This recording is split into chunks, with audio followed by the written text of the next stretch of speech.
Today we were acknowledging the role that it has played in taking people out of extreme poverty, and that's why I'm here. And Steve, your eloquence is really appreciated. Thank you. Today, this very day, in Central Park, went for a walk because it's just such a sunny, spectacular day. And I was stopping just at the little lake there, and a couple walked by, and I'm not making this up, and the woman said to the man, "That Warren Buffett is so cute." Like, what?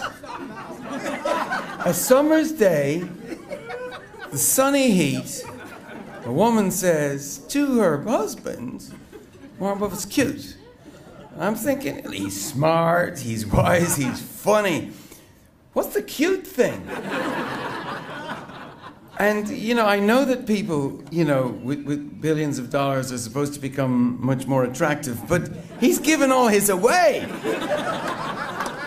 So, I don't know.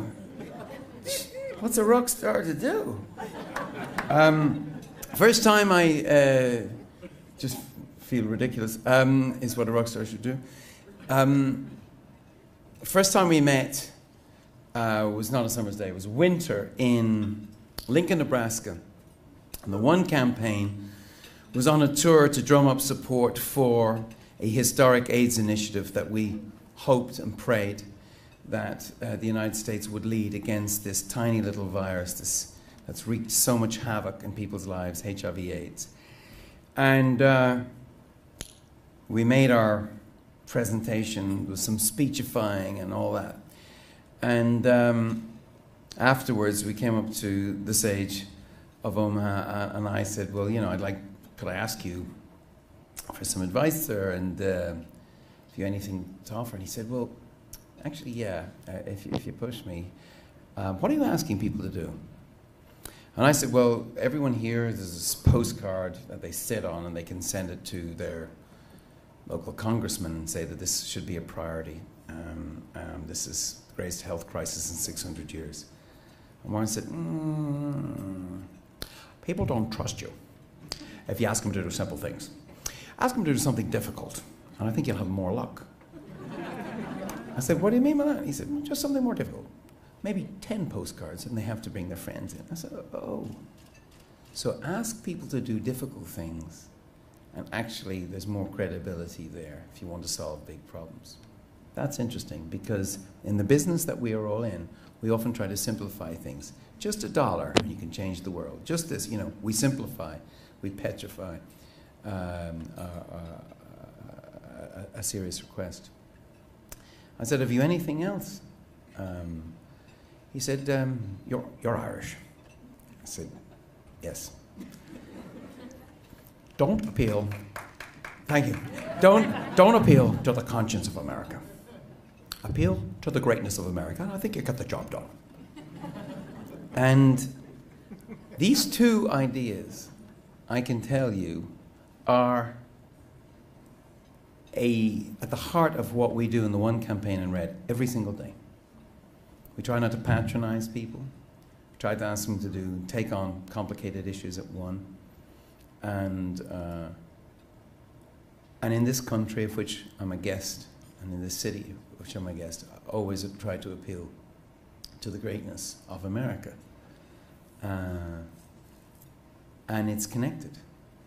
So that was our first conversation. Now the second conversation was funny. Our Bill Gates, who's here and wouldn't exist without him, it turns out, as an activist. But Bill said, "So you're getting on with Warren?" He said, "How's it going?" I said, "Great, he's fantastic." He said, "You're not trying to get money out of him, are you?"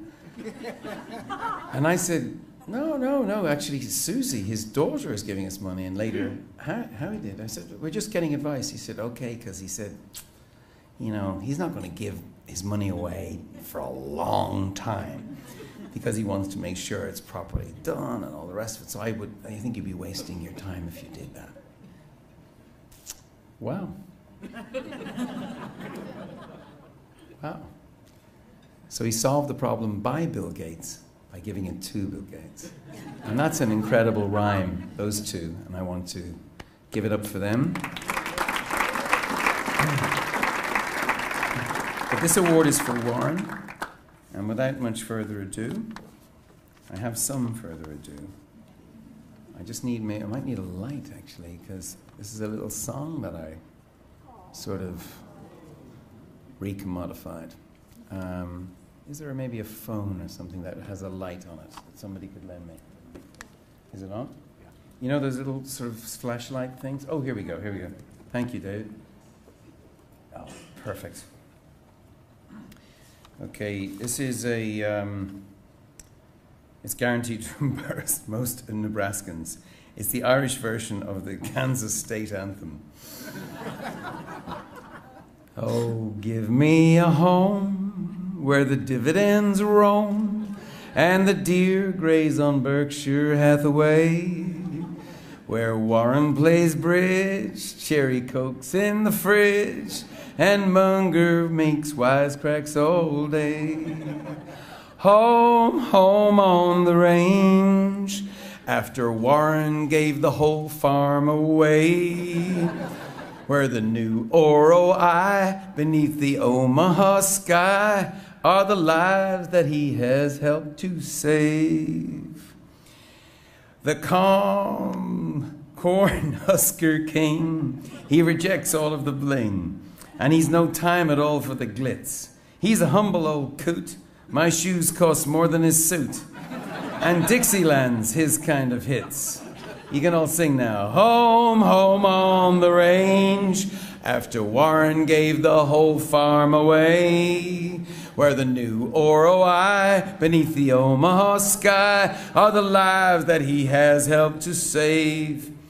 He seeks no statue of mortar. His name's written on water that carries his money to the sea. No honors, no plaques, just a higher estate tax, till his wealth is but a rich memory. But that money-filled stream, that compassionate dream, it swells to a passionate tide. It bears up all that floats, his tides lifting all boats. It's an ocean of love, deep and wide. And there's Peter, and there's Susie, and there's Howie, all hands on deck. But where's Warren? Well, he's home, home on the range, after giving the whole farm away, where nothing is heard but the sound of Astrid and Melinda and old Billy Gates. Thank you.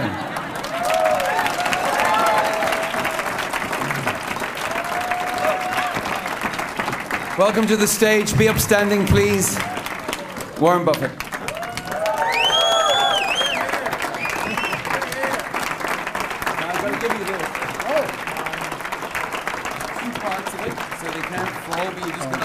Second, okay.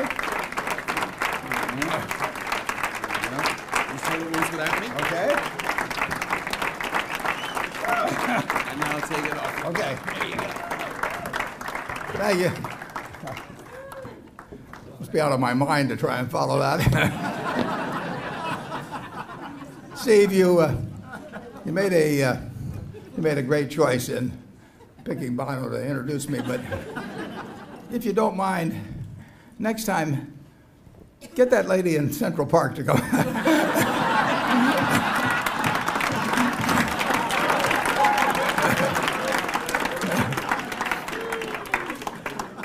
and tell her to bring her seeing eye dog, too.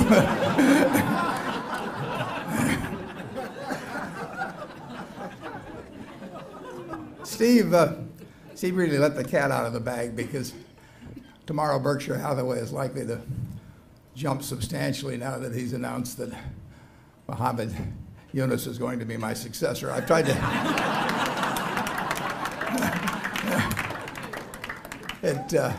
I've been trying to keep it very quiet, and I've never even told the board of directors. Bill Gates is here, he's on the board, and I've carried this envelope around that has the name inside, and Bill slipped it out one time and opened it up and read it to the board. It says, "Check my pulse again."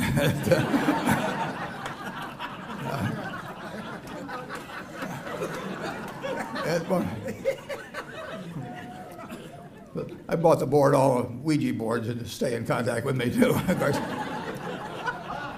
But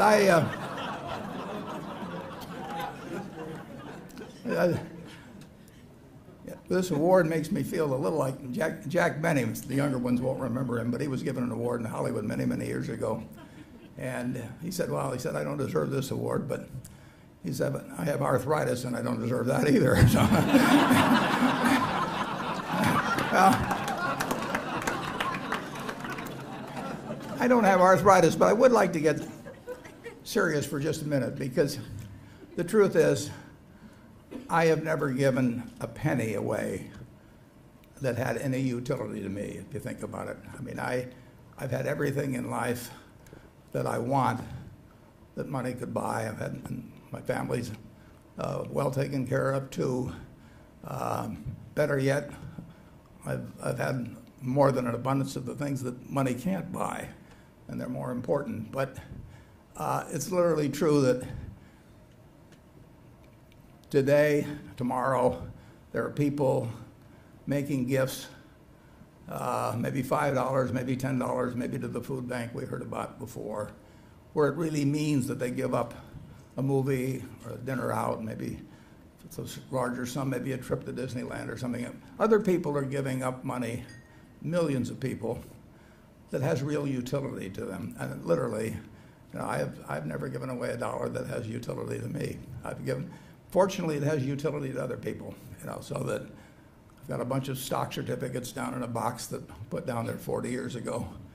And, you can go down and fondle them or something occasionally, but they really don't change my life in any way, shape, or form. And they let me have a lot of fun running a company that I enjoy running, but they have no utility, and they have utility in the hands of others. But the people I really take my hat off to are the people that give away money that has utility to them, but they feel it has more utility to others. So I'm very grateful for this award. I accept this award, but I'd like to accept it not only for myself, but for those millions of people who really give away money that's important to them because they see somebody else where they think it can do more good. So,